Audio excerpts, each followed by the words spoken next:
To select a recipe, select the corresponding category from the home screen. Once the category has been selected, click on the recipe to be prepared. By clicking on the Favorites icon, the recipe will be added to the Favorites section. Now click on Start to begin the cooking process of the recipe. If we wish to interrupt the recipe, we must click on the Stop option.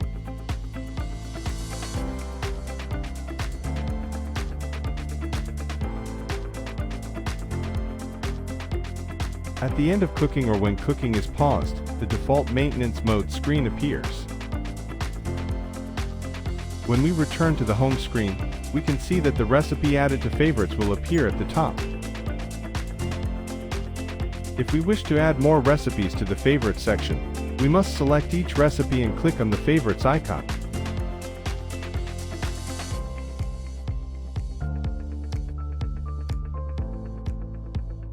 When all the desired recipes are added to the favorites section, they can be selected directly from the home screen.